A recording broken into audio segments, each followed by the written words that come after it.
Alright, let's do this. Coffee and Carnifexes, episode 10. Finally, after this week hiatus now.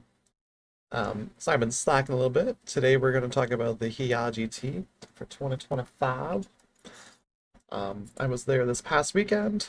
Since my last video where I had an Army List review before one of my tournaments, I played in, was it 4 RTT tournaments and then the GT this past weekend. I have another RTT this coming weekend here that I'm going to take probably a little break here from tournaments for a little while. But I got kind of ran out of time to make videos between work and getting hobby stuff finished for this past weekend. And just, I don't know, just falling behind, I guess, in general. Or not knowing what to do videos on at the time. But I digress. We'll start with talking about just the tournament in general. I had a ton of fun. It was an absolute blast. I planned on going this for a while. I made the last minute change to get a hotel room, so I had to drive back and forth an hour every day. Which was, I mean, probably more than I wanted to spend for the weekend, but it was a ton of fun, and it was nice to get away for a little bit here.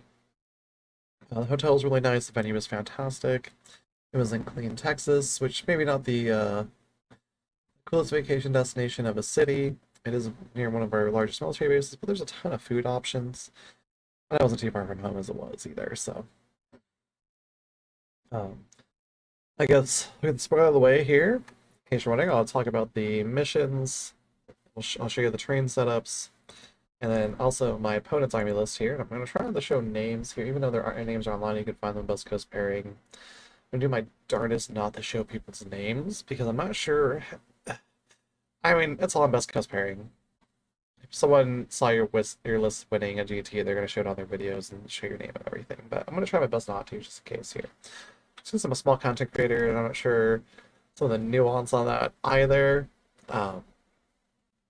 Let's start with I didn't place, but I did win the award for best sportsmanship, which honestly is a huge honor. I almost choked up a little bit when I got this, and of course we're in Texas, so we get engraved belts for our awards. So I got the Peacemaker Award for sportsmanship, which is really cool because it just tells me like everyone like enjoyed playing games against me, and it wasn't something they give out for like last place. It was one of those things where sportsmanship is like player voted, and I was pretty close to the bottom. I lost all my games. I'm gonna be brutally honest right now, but I'm a pretty new player coming back in. But getting best sportsmanship, I feel like sportsmanship is such a huge deal in this hobby, in this community, and to get the award for it and to have like a 5 average out of 5 where 3 was like a normal game, 4 was a great game, 5 was exceptional, you know, and almost all my opponents gave me a 5. And they even had a note with the sportsmanship scoring that if you gave out too many 5s, they were going to unweigh your scores. So my opponents gave everyone a 5, you know. Hell, I gave mostly 4s out. I gave out 1 3 for like an average game. More competitive, but it was still a great game. I had a ton of fun. Um, so, and in hindsight, I wish I would have gave out like at least 1 5. I was like really sparing on them because of the note they had. Now I feel kind of bad about that. Um, but at the same time, like it was so motivating and like such a weird boost and so encouraging to get that. So I'm like, no, I really dig it. It's almost better than placing, in my opinion, because like now I know like I can do better in the hobby aspect. I can do better in my gameplay aspect. But people like playing against me. I'm just a genuine decent human player to play this or being to play this game with.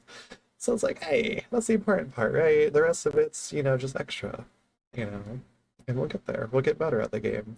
I've only been playing for 4 or 5 months since I got back into the game. I still have a ton to learn. I'm still learning a ton. I learned a lot this past weekend. I got things I just gotta perfect and work on. We're getting there. I'm getting there, and every time I'm learning more and more and more.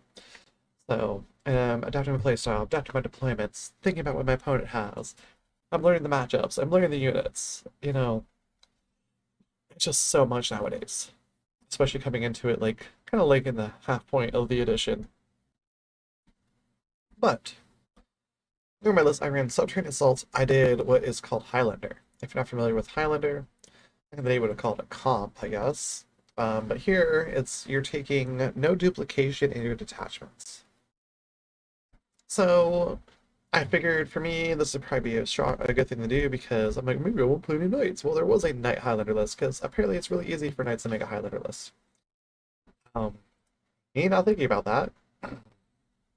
I have an understanding and be like, oh, this might be better. But there's only like 5 or 6 of us at a Highlander. The caveat to being a Highlander in the GT was day one you're matching against the Highlander list, and day two, if you had a negative record, you had the option to still match against other Highlanders. Which I like played against 3 other Highlander lists. I think there's like 4 or 5 of the tournament total besides myself. And I played 2 non-Highlanders, so I think there was a mix-up in my last game, but it wasn't a big deal to me, honestly. I had so much fun. I really like Subterranean Assault. I love 2 burrowers in the list. Which the week before this GT, I ran a very similar list to this one, but here, I'll run through this real fast. I had a Broodlord who's going to be joining some Gene Stealers. I had the new Hyper Adaptor Ravners. This will become one of my absolute favorite games. I loved Ravners back in the day when they were beasts, they had a 12-inch charge. And I really like them now still. I want some of the regular ones. I want more Hyper Adapted. It's going to happen. I ran Swarmlord. Swarmlord. I love Swarmlord. He is so much fun. I like the extra CP. I like the Vexora. I like the Flamer. It's solid. Especially with 20 points cheaper than it was. I only ran 10 Hormigons, a Biovore, the Exocrine, 10 Gene Slayers with my Broodlord, Specs, which I really like the Specs. It's one of my favorite Tyranid models right now. The Lictor, Maliceptor, who always earns his place in my list, I feel like. The Northern Emissary is one of my other favorite models in the Modern Edition. The Trigon, which is my only OG model in my army from my original Tyranid army, who's got this fresh paint job. Still has all his gaps, but you know, he's a 15-year-old model at this point, so I'm just happy I was able to paint him with all the layers of paint he had on him, and I could strip them all off. The Carnifexes of the Rupture Cannon, 3 Von Ryan Leapers, and 3 Zoanthropes. The previous week, I had ran this list without the Zoanthropes and had a Nerd Lictor instead, so I had a little bit more scoring. And then I had the enhancement to make the Hyper Adapted Ravners Deep Strike turn 1. That is huge if you're not running a bunch of burrowers. I don't own a bunch of burrowers yet. I had a couple. But just the strength of always reruling ones with this list was such a big deal to me, and it feels so good that alone almost makes it worth running this. Granted, you need to leave some Shattered Bills too, though. And having the turn 1 Deep Strike is really beneficial. I thought after the week of running this prior, I get away with not having that. So I'm like, okay, well, if you go first, you got to play it a little differently, but if you go second, it's not going to change that much for you in the end. You just maybe delay and stage, your turn 1 still, and be a little bit less aggressive until the mid game. That's the idea. The problem is, I went first 4 of my 5 games. I didn't go second until my very last game of the weekend. So I had to adapt my playstyle to my opponents. I didn't set my tunnels up the way I wanted to, like I was the week before, where I would deep strike my Ravners in turn 1. And then I have the option, I had Swarmler nearby. I would usually have that tunnel within 9 inches of the center. And I would have the Norn take the center as his home objective, so that way I could try to heal my Norn Emissary. And I could teleport my Swarmlord wherever I needed him to be. And then pull the Hyperdaptor Ravners off the table at my opponent's turn, and then bring him into my following turn to either do missions, go to a spot where they're not going to get seen, or make another tunnel to help my Raptors or my Hospects or whatever else need to get onto the table, into the table, or make another tunnel for the Swarmlord to go somewhere. That didn't really happen this past weekend. I kind of gimped my own mobility. I didn't lose my burrowers always right away. It just I had to use them to be more aggressive once they got in, as opposed to movement shenanigans, which probably kind of get myself in the end. So if I run this with low burrower count again, I'm always going to take the extra, or the turn 1 deep strike. You need it at that point. If you have like 3+ burrower units, you don't need it, I don't think. Because you can turn 2, bring in a burrower in your backfield to give your guys that might need a tunnel shunt across the field, a tunnel, and then have your other guys make the tunnels where you need things to go at that moment. And then from turn 3 on, do what you need to do. But I'm probably going to play with this detachment quite a bit more as time goes on, especially as I get more Ravners, especially once they get a freaking solo box. I don't need to buy that giant box again, because I don't want to buy another duo kill team set. One was more than enough. I don't want to do it again. But like I said, I learned things, so this is my second take of this video, so we're a little off on there. But round one was take and hold with search and destroy, adapt or die. And they had a special caveat of the Yee Haw, which you would yell out when it happened in your game, which was someone died from a deadly demise. And they would come around and give you some tournament dice for the that city hall or whatever here. And you know, we all collect free dice. We're not gonna say no to dice. But this was the train setup for the first for the first round. Their walls there is a 4-inch high section and a 6-inch high section. 6-inch high section had 2 floors to it. 40 millimeter models could fit on the different elevations, or up to 40 millimeter.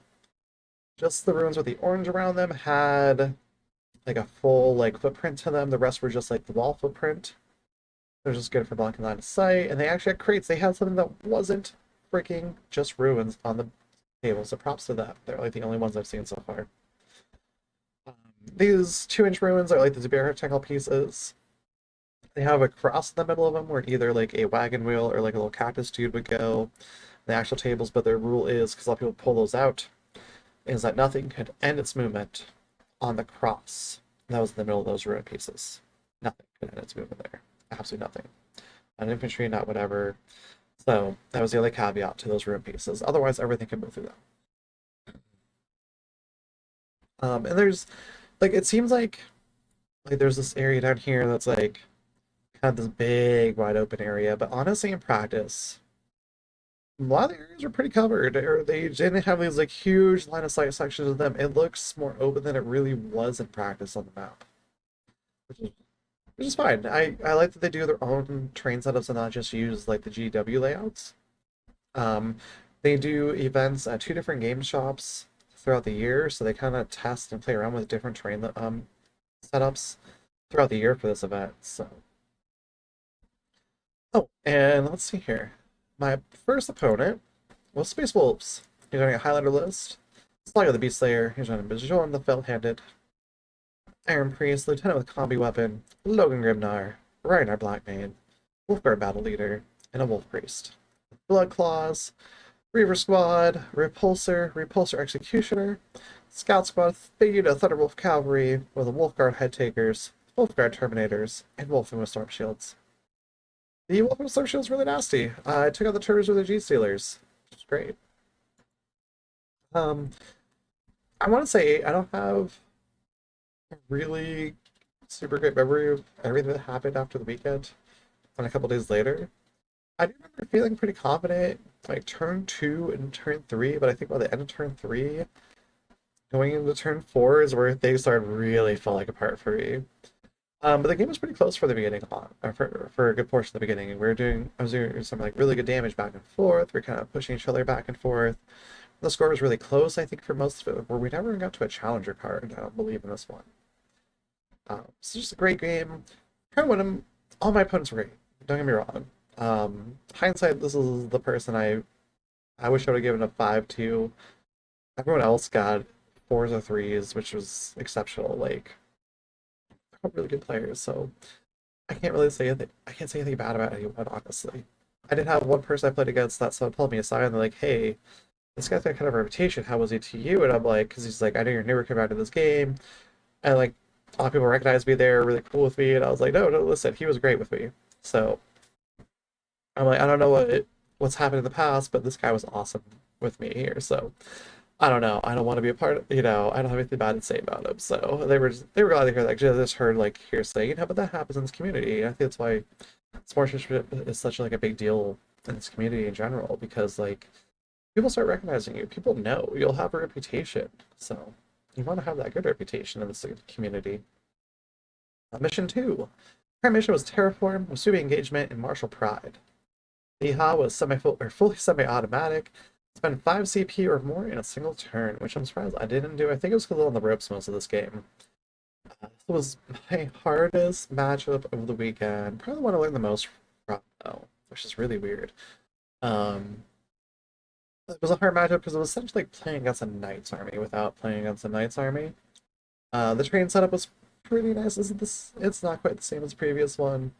Again, this area here, like on the left and the right, where the crate is between the 2 big sections of wall, feels like it's really big and open.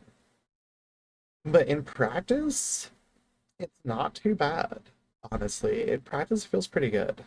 So it was just easy to maneuver things. You have areas to hide things still, and you have that option to like really take that risk and jump in. I believe was this the first time I decided to make the Norn go a flank? I don't think so. I don't believe so. But my opponent's list for this one, he was running World Eaters. He was a Highlander list with Corn Demonkin. You're an Angron, a Bloodthirster, Karn the Betrayer, and Scarbrand, a Chaos Land Raider, a Chaos Predator Annihilator, a Hellbrute, and a Night Tyrant. Yeah. And we were playing against Chaos Knights before. I played against Angron and Bloodthirsters in the previous codex. I know Angron's got kind of not quite as good as he was in the previous codex, but dealing with these elite, big, high damage output armies is still like a weird challenge for me, and I tend to spread out too much, and that's a big portion of what I did here. My opponent felt kind of bad because like towards the end it was definitely very one-sided. I just didn't deploy well. I didn't focus fire enough. The highlight for me though was taking out his Land Raider in the end, which did make a couple of its I can't remember if it was invulnerable save or cover saves or like a weird 5-6 up save after my freaking Carnifexes shot it. My Zonthorn shot it. Ugh. Some bad dice rolls in the beginning of this game too. I remember there were a lot of things not going according to plan in general. Highlight for me though was I did take out that freaking Land Raider that had crazy amount of shots for a freaking World Eaters army. Why are they so shooty with their vehicles? It makes no freaking sense. I'm just saying. I killed the Bloodthirster with my Biovore. I had 2 damage left on him, or 2 wounds left on him. And my Biovore sniped him, which was chilling on my home objective back here behind this wall. And I rolled 2 dev wounds on the 2 hits on him. I was so ecstatic. Man, it was like, it was that moral victory taking out his Land Raider and his Bloodthirster in the end. Karn just sat back here in his home objective the whole time chilling. He didn't give a shit about what else was going on. I think I took out his Hellbrute too, and that's all I killed on this army. Hellbrutes are cool with the World Eaters right now. I really like the rules. I really like how they can attack multiple times, shoot multiple times. That's kind of janky. It's very reminiscent of old War Machines and War Hordes, whatever you want to call it. 40k players would be really upset about me saying that, I feel like, but it's very reminiscent of like MK2, MK3, War Machines, how it's played, where it can kind of like consolidate from combat to combat, get hit something back, and then keep on going. But yeah, really rough match. I when I know I'm gonna lose the game, I know like there's absolutely no chance of me turning this victory around. I'm gonna try and score as many points as possible. But at the same time, I'm also gonna try things out so I can learn from it and not just sit there and just get my ass handed to me the entire match. So like I'll try and like benchmark things. I will try things out that I normally wouldn't try because I'm like it's not gonna hurt and cost me the game at this point. So like it was kind of fun, like the Night Tyrant, charging the Hyper Dapper Avners into it by themselves and just seeing how much damage they put into it. They put between 12 and 16 wounds on it in a charge. I'm just saying. That 165 unit put a pretty good walloping into an what, like a 400 point unit? Yeah, just shy of 400 points. It did what, like a third, maybe a little bit more than a third of its health. So that was some firepower supporting it, or like something else that does decent damage in the close combat. Or with the Gene Stealers, could take a knight down a turn, which is pretty awesome to know. Some other weird things in this one. I think that was about it. That was my biggest benchmark that I kind of figured out on this one. But yeah, this was not a very close game for me. This was a absolute ass whooping. But I still enjoyed myself. My opponent felt so bad because it was such a one-sided game. Like I said, I had a good time. I learned. But man, I had no hard feelings. Like, I enjoyed myself still, one way or another. It was a rough game. I was stressing me out at first because I'm like, oh man, I gotta figure out how to deal with this. And once I knew I was gonna win, I was like, stress this guy, let's have some fun. Alright, but round 3 was linchpin of our last game of the first day with Dawn of War. No twists. So the rest of the weekend, we had no twists on the missions. The Hee Yaw was literally livered, so failed 5 battle shot tester in the game, which I got my opponent, so we got some extra dice out of it. And Shadow the Warp is absolutely fantastic. But, it was same deployment as the previous match, right? Yes. Yes, he is. Just different mission setup. It was fine. It was a nice breaking point. Um, for my round three, though, my table pairing got goofed up a little bit because the Salamanders player was not running a Highlander list. I was supposed to be against the person at the table next to us, but the pairings were goofed up and they forgot to switch it out. It wasn't a big deal. I ended up playing that person the next day anyways. So, it worked out in the end, honestly. But he was running a Space Marine, Salamander's army, Firestorm Assault. I will say that his Salamander's army is absolutely gorgeous. I ran into him at a couple other game shops. Typically at the game shops, usually wins best painted, or him and another gentleman that runs such a battle. They both have exquisitely painted armies. And usually one of the two of them for best painted a lot of the stores when I go. I think one of the stores does have a caveat where they don't give it to the same people over and over. They try and spread it out, so they kind of cycle into other people that have well painted armies as well. Just the same handful, which is kind of cool. I believe this guy also was tied for player choice best painted. He has a beautiful display board on top, like, a lot of us have like the cards. Because I want to push cards, but he's got his display board built on top of it with some LED lights in it and some really cool effects. And it's really well done. He's got a really nice Salamander's army.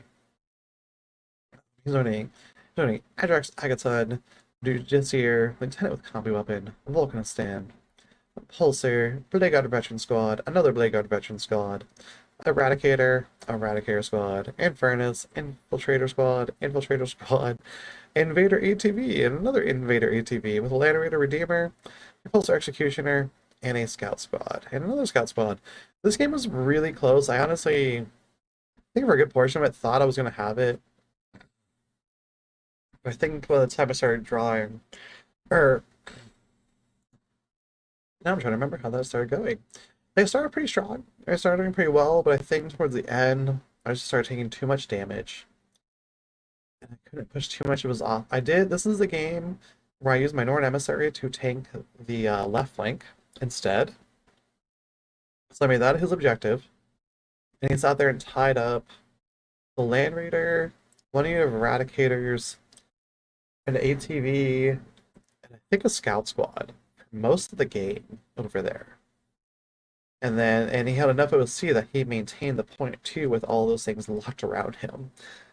So that worked out pretty good. And then I used the rest of my army kind of like going down the center or the portions of the others and then deep striking where I needed to with the Hospect and the Trigon and my Gene Stealers and my Raveners. This was really close. He just had he had so much Melta and a couple last cannons here and there with the Land Raider that he just eventually whittled me down with like good firepower. But it took quite a bit. It was a really close game. It was really tight. I want to say there was a very small score differential where I feel like had he failed some more battle shock tests than he did, like on the scoring units, that I could have swayed the game a bit more. But again, it's kind of hard to remember. It's been a few days and it was a long weekend, so. But it was a lot of fun. Day one was great. Let's see here. Day two.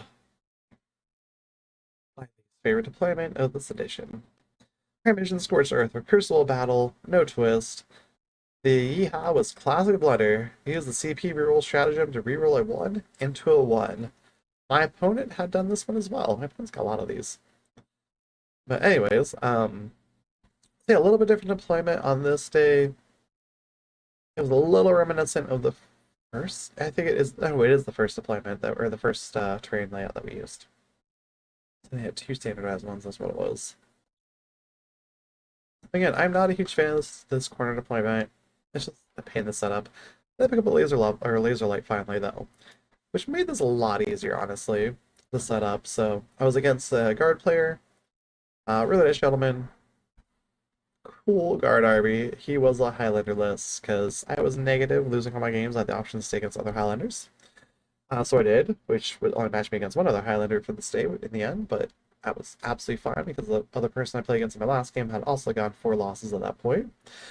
But the guard list, he did combine arms with the Cadian Castellan, Kree Command Squad, the Lord Commissar. Let's see here, what else? Power Weapon, Enhancement Drill Commander, Veteran Guardsman, Regimental Standard. Okay. It's probably standard. Name a Rest Commander or Royal Dorm Commander. Attack Priest, Engine Seer. Think about that 4+ invulnerable save to his tanks. Canadian Shock Troops, deep striking my backfield, be a little annoying. Death Corps of Krieg. He did Hellhound, Krieg Combat Engineers, a Luminous Battle Tank, Luminous Exterminator, Luminous Vanquisher, Rogodorn Battle Tank, Scout Sentinels, Tempestus Scions. It was a really cool army, and guard because how their detachments set up kind of get around the Highlander restrictions. So he had a nice variety of Luminuses to give like himself all like the special rules from them, plus like Tank Commander Rogodorn and the regular Rogodorn. He had a pretty tough army. Um, this game I remember a little bit better though. He had a good portion of his Lehman like a good portion of his Lehman Russes were down here. His Hellhound, his Rogodorn Commander, I believe. His Tech Priest Engines here, and one of the Lehman Russes were in this top portion here. The rest of his Russes were down here. His Kriegsmen were kind of up here. His Tech Priest was up here to pass us 4+ invulnerable save to his Rogodorns. He has big old command squad back here with his infantry unit.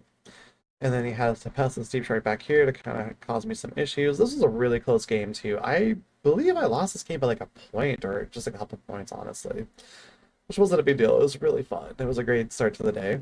Um, I had Deep Striked my Trigon in his backfield here with the Hospex. The Hospex got into his tanks. The Trigon failed his charge with a reroll. The following turn, I got the Trigon in there. The Hospex ate a bunch of bullets, but the Gene Slayers came from the tunnel that the Trigon made and also charged into another Lehman Russ, taking it out before they started eating a bunch of bullets. And then I think I had my Carnifexes down here as well. He, from the mid game, was able to get shots on the Rogodorns. He was shooting at Lehman Russes. I believe his first round shooting was absolutely atrocious. But those others did a little bit because I think they hopped in this train here. I was using my lifters on different objectives. I want to say, I think it was like the Malice Scepter, the Exocrine, and the Swarm Lord. All kind of came from this side and moved up. Let's see, and I deep shot the Hyperdaughter Raveners like over in here in my second turn to give myself a tunnel in case I need to move Swarm Lord around. And also to heal the Norn Emissary here. What ended up happening is I think the Norn took basically all his tanks, firepower in turn 2, like all the Rogodorns and everything else. Then going down, and because his one Rogodorn was so freaking close, I just went through the ruins and charged him with the Hyperdaughter Raveners, and I believe they took out that Rogodorn that they were after. This was an insanely close game. I think I took out a good portion of his tanks. I think he's had one Rogodorn left, a couple of tanks, some of his scoring units, but like it was brutally close. It was such a back and forth game with our tanks and our monsters. It was just great. I love Guard versus Tyranids. It is such a good matchup. I really want the Guard and Orc matchup because that's also another really good one in my opinion. I haven't played against Orcs in 10th edition. I've played against them since 6th edition, so I'm waiting for that one to happen here. And then for the final game of the GT for me, I was the top 4 had a 6th round. It was a top 4 cut. And then everyone else had the option to play like a casual game. And that's why I lost all my games. I was pretty tired. I wanted some food. So I just kind of chilled, got things packed up. They did the raffles and then some of the awards while the other games were playing. So it was fine. We had stuff to do during it, you know. Plus I helped pack up some of the tables and everything else. So the final mission though was Prime Mission, Hidden Supplies, Hammer and Anvil, no twist. Yeah, it was 2 left feet. You failed a re-rollable 5-inch charge, you needed a 5 or less. Or you roll Snake Eyes into Snake Eyes. Not too many people got this one, I don't feel like. I was against Chaos Knights for my first time. Not just one knight, like the World Eaters army I played earlier on. This was a full-on knight list. It was Infernal Lance, the Knight Desecrator, a Knight Tyrant, Wardog Brigand, Wardog Brigand, Wardog Executioner, Wardog Huntsman, Carnivore, Stalker. Yeah. I don't know how to play against knights. What I did know from playing against the guy with the World Eaters and him having a super elite army, so I play against an army like that, I need to bunch up. I need to focus fire things down. In hindsight, I probably should have focused the knights more than the war dogs, but the war dogs were front. My instinct was to get rid of them because they have some nasty shooting too. The freaking Knight Meltas are stupid. They're so powerful. They are so good. My opponent got to the table. He was a little discouraged. This hand supplies the hammer and anvil. So it has the two objectives, which were here and here.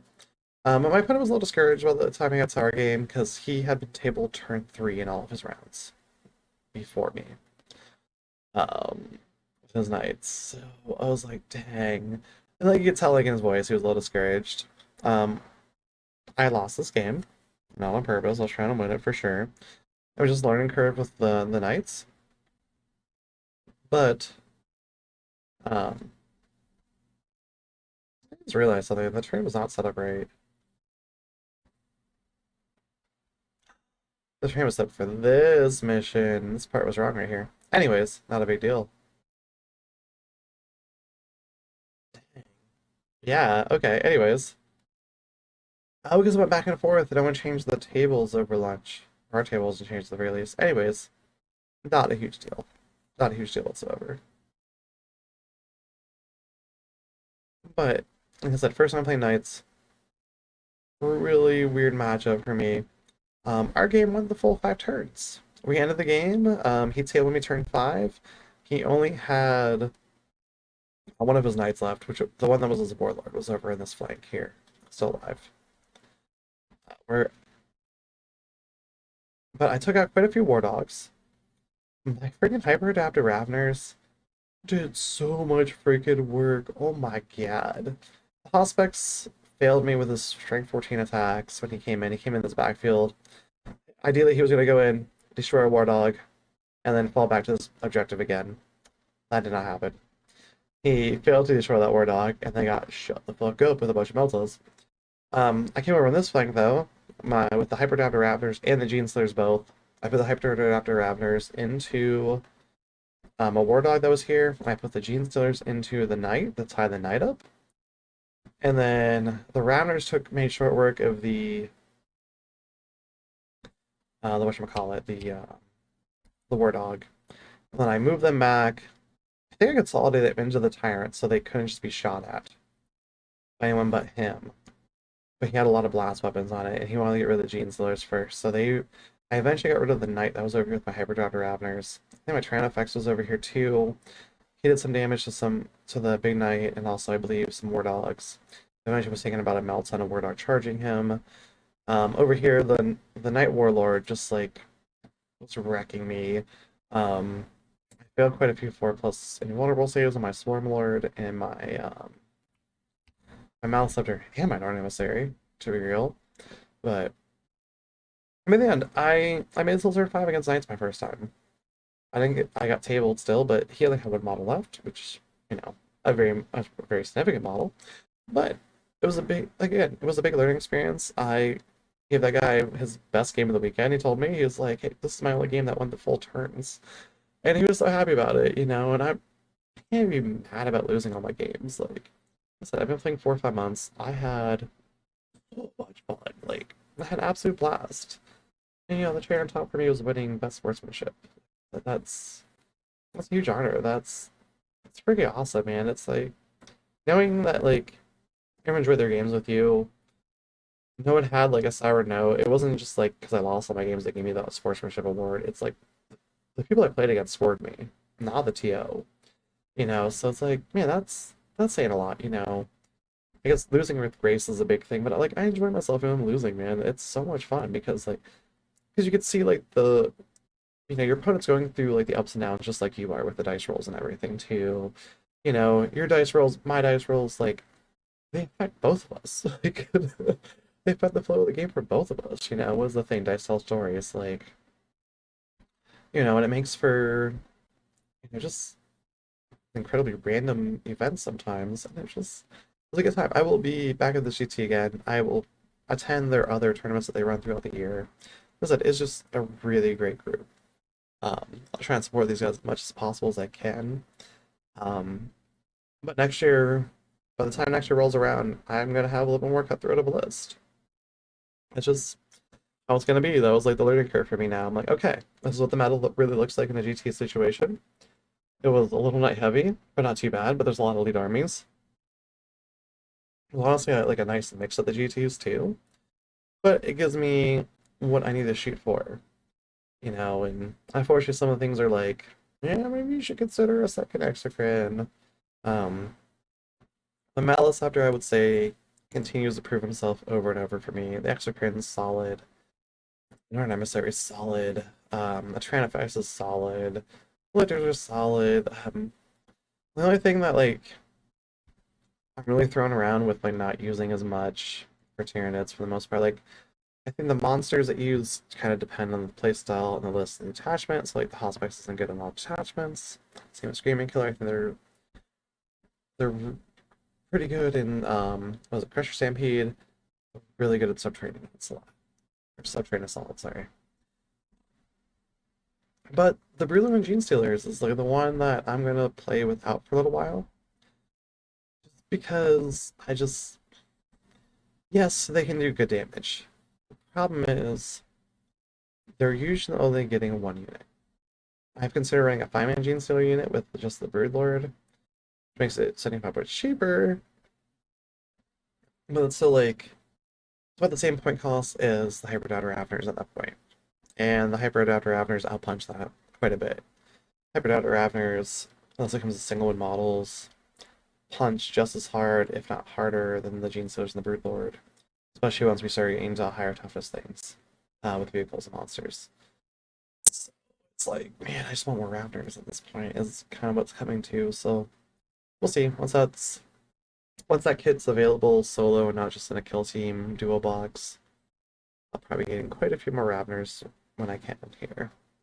I'm going to continue to play around the list. I have a tournament this coming weekend here. I'm kind of debating if I run kind of like a spin-off of this list or if I go to a higher scoring oriented invasion fleet list or even a Crusher Stampede list. But I really consider an Assimilation Swarm, my 3 Psychophages. I feel like it does require me to put some Rippers together, which I could slap some together real fast. I do have a couple of Ripper bases, but I don't think I'm really set up for that yet. We'll get there because I feel like you need the Ripper Storms to sacrifice them to heal things before it could die or whatever. That is the thing you can do with that detachment. But anyways, thank you for chilling. Thank you for hearing me out. Let's sip on a little caffeine as we finish up here.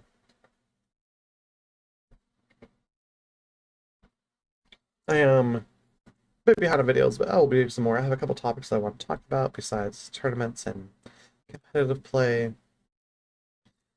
Maybe talk a little bit about like the 11th edition speculation or what I want to see.